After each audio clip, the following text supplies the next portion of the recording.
yes, I have a mustache. And over the next 14 days, you're gonna be watching me without this mustache go from the southern tip of Jordan all the way to the northern tip over to Egypt. We're gonna see some wonders of the world. We're gonna see a lot of sand, and we're gonna meet a lot of friends. This is the other side of the story with me, Cass Maxwell.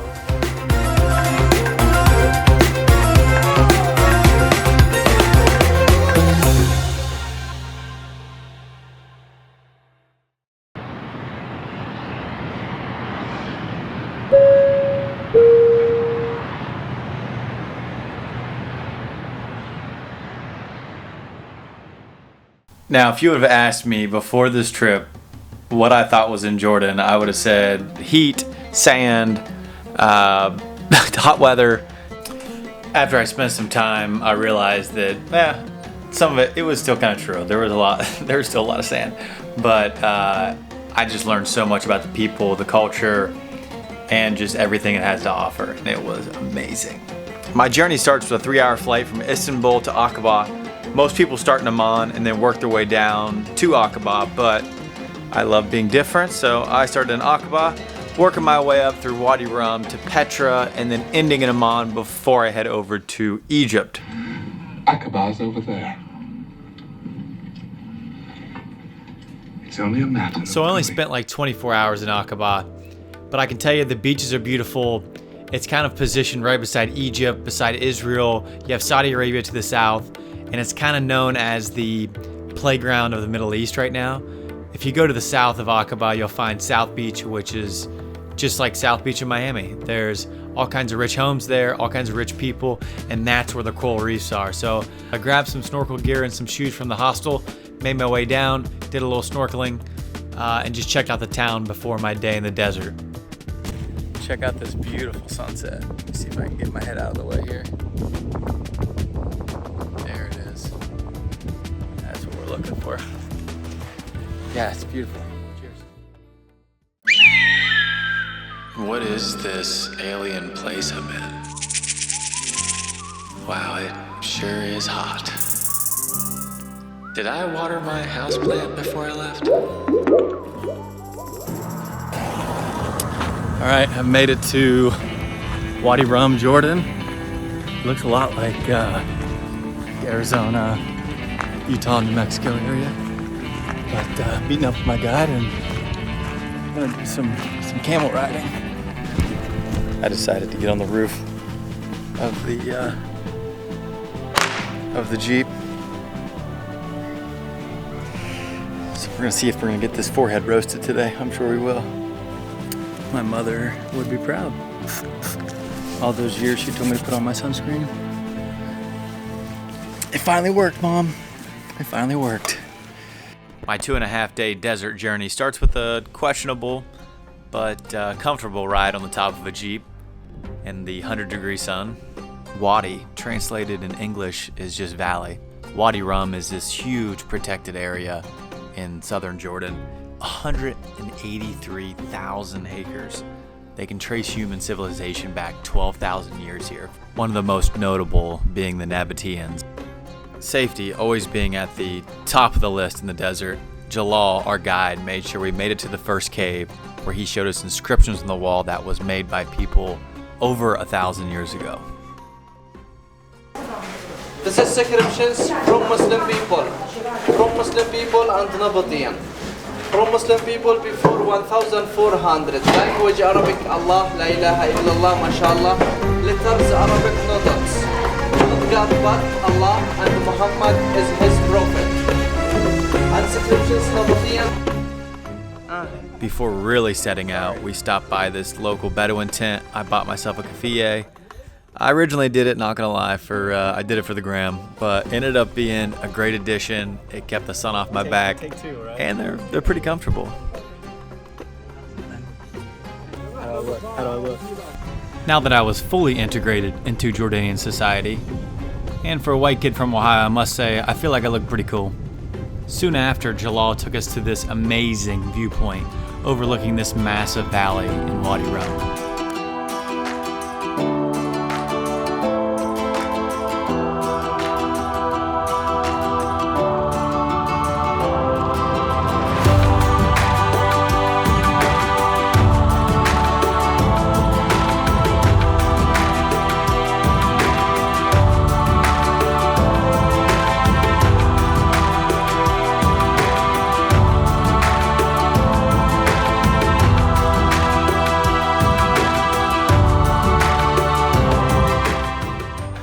don't know, I've been to Arizona, Utah, all those states, but I don't know, guys. I think this holds the candle. This is also where Dune was filmed, I just found out. So if you're a Dune fan, there's your stuff. Pro tip, don't wear sandals when you're climbing the dunes when it's 95 degrees outside. It was back in the Jeep, but this time with my new friends. Okay, all my new friends, you guys gotta get in here now. Okay. Everybody give it a wave. Hi. Give it a wave. Hi, Ohio. Yeah, hi from Ohio. After playing in the sand all morning, it was the perfect time for lunch. You working hard? Working hard up there? Yeah. Yes. Okay, Cass, don't embarrass yourself. Don't say something stupid. Don't embarrass What are you yourself. cooking? Cook. Mix vegetables. Fish? Nice. Vegetables. Fish tabals? Fish tabals. Fish tabals. You guys know fish tavals, the American classic food. I think Jalal was giving me the benefit of the doubt, but I'm sure in his head he was saying, this guy's a idiot. Mix vegetable. Oh, mixed vegetables. Yeah, gotcha. Nice. Come on, Cass, you're trying to make a travel documentary, for Christ's sake. Lunch was finally done and it was time to try Jalal's fresh fish tavals. There's the chef right there. No, the chef. Oh yeah, we got multiple chefs. Chef 4, 1, 2, 3, 4. On the fire. Him make to do Yeah, and the this, fire make guy. to do this, make to do this. Yeah. Okay. Of course, like this.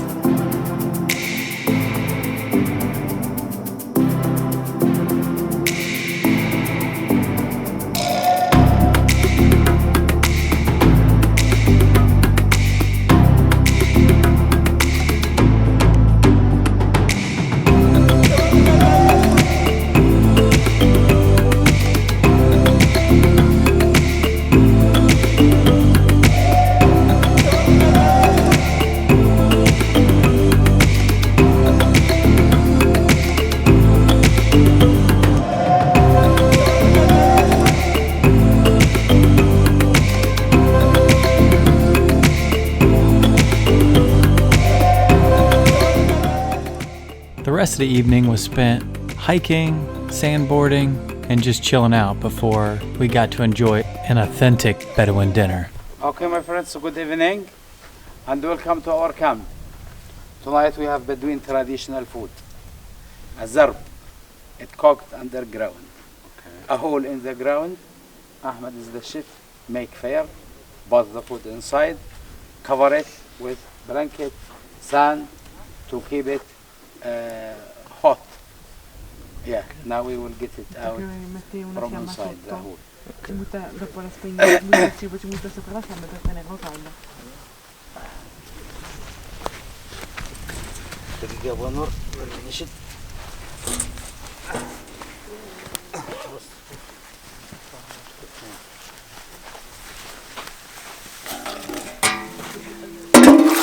Ooh, that looks good.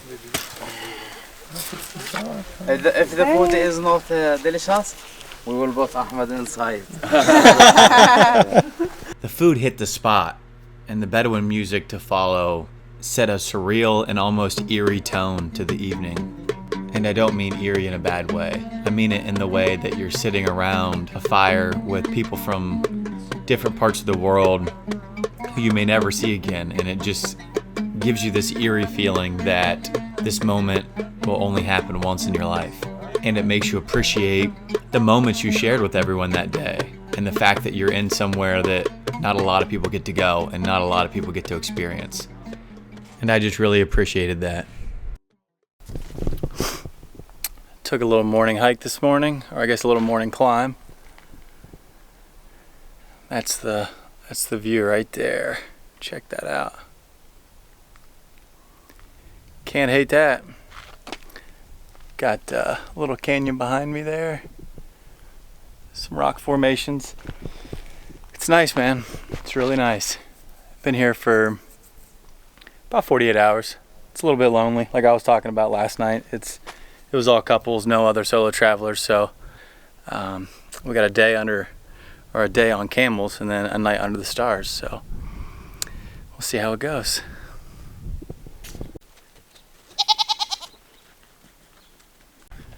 Let me tell you, in your head, a 6-hour camel ride sounds good, sounds fun, sounds great, but you don't really know what you're signing up for.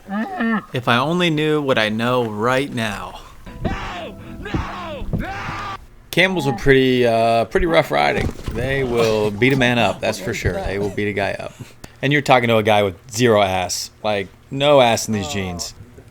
Luckily, I had some amazing company. I have Andreas and Bobby, both living in Spain right now, to accompany us on the camels. This is where we begin.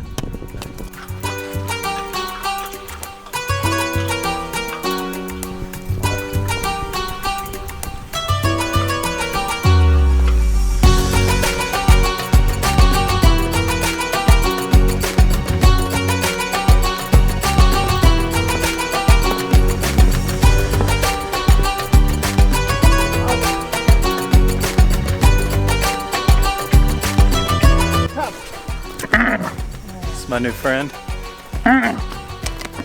Yeah. All kinds of friends here.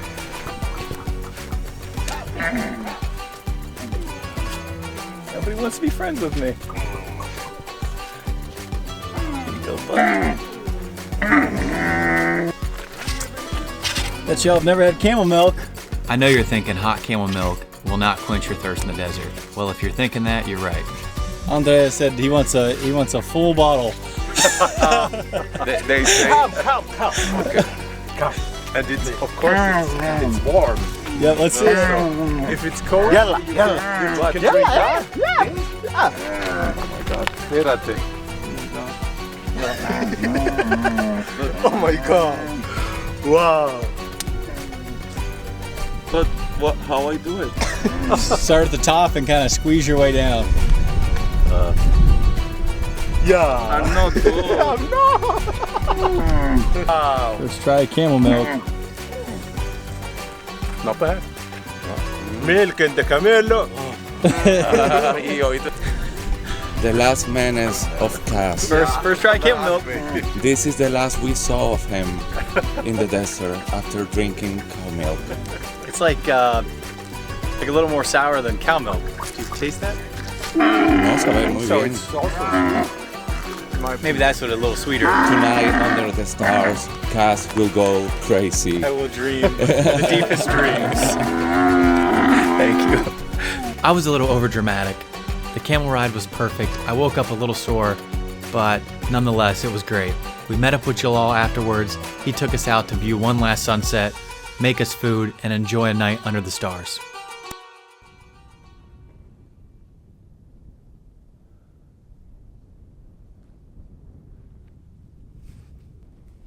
This is just about the perfect end, isn't it, guys? To the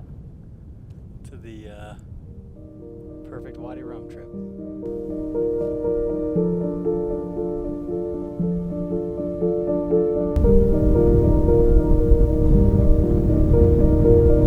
We got back to camp and the four of us just hung out. 4 people from 4 different areas of the world, and we just talked about our lives, what life is like in the US, what life is like in Yemen, where Jalal's from, and what life is like in Spain. And it was just a moment off camera, taking it all in, learning about each other and what makes us different and what makes us all the same.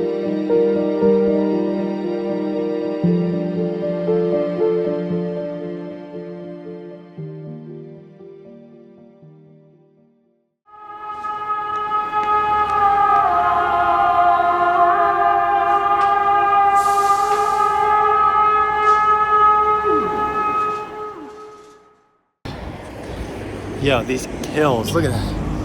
I just walked them all the way down there. These hills are going to kill me. This hill is crazy. We gotta go all the way to the top of this thing. These grave sites, these are the people that didn't make it up the hill. They died right there and they got buried. There it is, baby. Rocky Mountain Hotel. This view better be worth it. That hill almost killed me. Did I say that already? I was really hoping I'd get here and there'd be an ice cold beer. But the guy at the reception desk said it's gonna be really hard to find here, but he assured me he had some tucked away that he'll sell me tonight. So I settled for a nice Heineken 00. It sounds like I'm an alcoholic, but I haven't had a beer in like a week, and I just like to have beer when I'm traveling, you know? And so, the bad thing is, I don't even like Heineken. It was just want to taste that sweet, sweet taste of beer. I didn't expect Petra to be, I guess Wadi Musa, like to be this elevated. It's like really high up, and there's some deep canyons, so everyone's saying it takes pretty much all day to hike it all. They're talking like 20-25 kilometers worth of walking and hiking, so excited to test that out tomorrow. Glorified by Indiana Jones, I was up at 5 a.m. to finally see Petra. My journey started at 6 a.m. at the visitor center. From there you walk a pretty brief walk till you get to Al Sik, and then continue until you get to the Treasury. That is considered the start of the lost city of Petra. Every twist and turn through the orange canyons of the Sik is like a game of cat and mouse. As soon as you go around a corner, you see tourists taking pictures, so you're thinking to yourself, this has got to be it, this is it. And it's just another plaque or another small carving. The anticipation of seeing the Treasury, it just builds and builds until, oh my God. Just at first glance, it looks incredible. Wow. That is amazing. I mean, I haven't even seen the whole thing yet. It's just like, how do they even do that? That is amazing. That's crazy. All right, I'm gonna give you guys a look here. Check this out.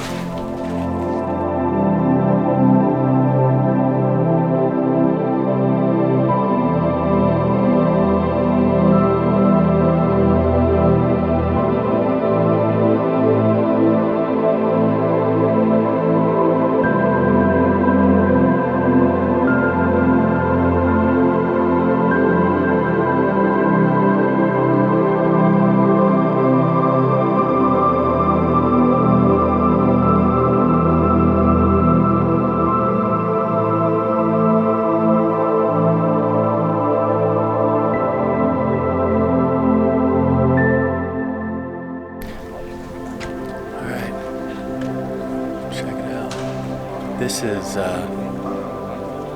6:45 too. I got at the gate right when it opened and there's already this many people here. So I could only imagine. I've heard horror stories of like 11, 12 o'clock, so I'm excited to see what it looks like here in a little bit. Definitely advise getting here as soon as the gate open, and you need a photo ID, so don't forget that.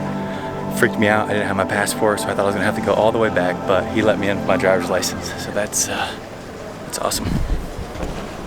There is a very common theme in this country, and that is stairs and hills.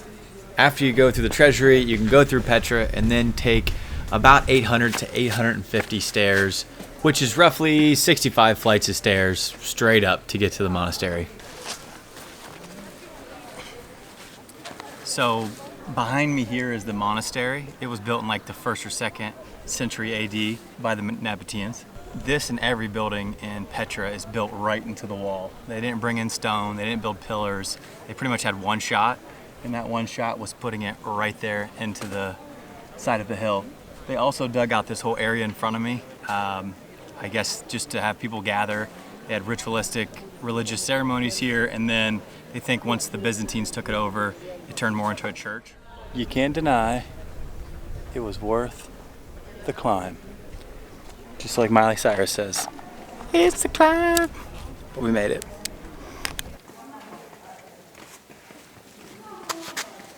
I headed back down the 65 flights of stairs, but as I got back into Petra, something happened that I would not have expected. I just had a really great experience. I walked into the old church. The church was built the year 4 or 500, and there was a German Catholic ceremony going on. I was raised Catholic. I don't really go to church too much anymore, but when you walk into a church that was originally built as a Christian church and there's a Catholic ceremony going on, and it was built, pretty close to the time that Christ was supposedly had been around, you just go to church, I sat there 15 minutes and I don't know, it was beautiful, it was euphoric, it was a great experience. Denk mal, dass uns mahnet an des Herrn Tod. Du gibst uns das Leben, o lebendig. I met some of the local Bedouin people. The Bedouins, they are the original people of the land, and they get some special privileges within Petra. Most of them actually live there within the caves of Petra and never leave there, matter of fact. And the cool thing is, if you become friends with them and they invite you to stay in the park, then you're a guest of theirs, so you can stay as long as you would like. I ended up meeting this great group of guys who were roughly my age. I learned a different side of it. When you first walk into Petra, you're being pulled left and right to buy this or go on this path. This is how these guys feed their families. This is the only source of income they have. It just helped me look at it in a different light. Rather than just someone trying to get money off of you, this is someone just trying to make a living.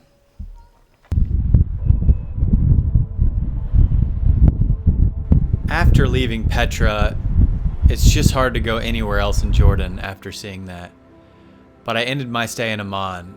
Amman was a beautiful city with some extremely ancient architecture. The citadel, the Roman amphitheater. It's a time capsule and a mesh of several different civilizations. As I look back across my week in Jordan, even now being back home, I can see the smiles of new friends, the high fives of strangers, and the emotion of the desert, and the emotion of meeting new friends that you may never meet again. The thrill of solo travel, the never-ending taxi rides, the camels, the hot sun, the orange sand. Jordan, I will never forget you. In the next episode, I explore Egypt, meet some great new friends, leapfrog through traffic, get lost in a pyramid, smoke a bunch of hookah, and have some great dinners. See you then.